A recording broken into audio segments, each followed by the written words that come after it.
doing all that.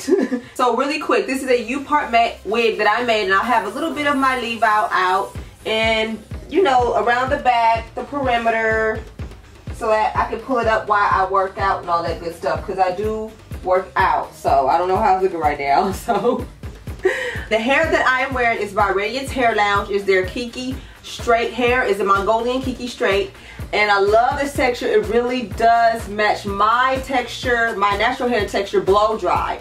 So to give you that blow dry look, it's really pretty. So I do co-wash my hair like once a week with just conditioner. What I like to do to curl this hair, I like to use a curling wand that keeps the curls in for a long time.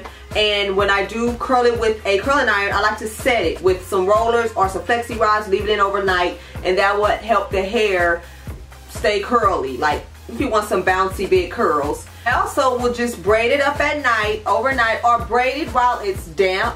I will put like 4 big braids or 2 big braids while it's damp. Let it sit overnight until it's completely dry. Let the braids loose, and it can make, I'm stuttering, oh my gosh.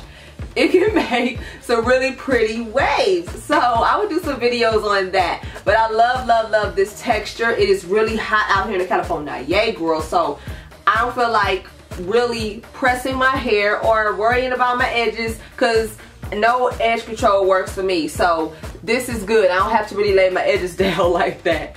I did use a little edge control on my leave out so that my leave out can stick to the extension. So that's about it. I hope this video was helpful for you guys. This is a U-part wig. I also have full wigs if you don't want to deal with blending or anything like that. I love the closures that Radiance Hair Lounge have with this texture. I will have my website in the information box if you want to purchase a full wig, and I will have Radiance Hair Lounge in the information box if you want to purchase the bundles and get it installed. So what I have on this U-part wig is 3 26 inches and less than a half 22 inches. I actually could get away with 3 26 inches, honestly, if you don't want it this big.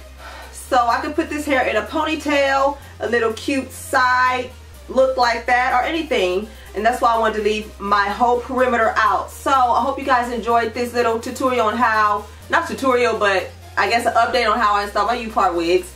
And again, check out the description box if you want to know where I got the hair from and all that good stuff. So I'll talk to you guys later. Bye.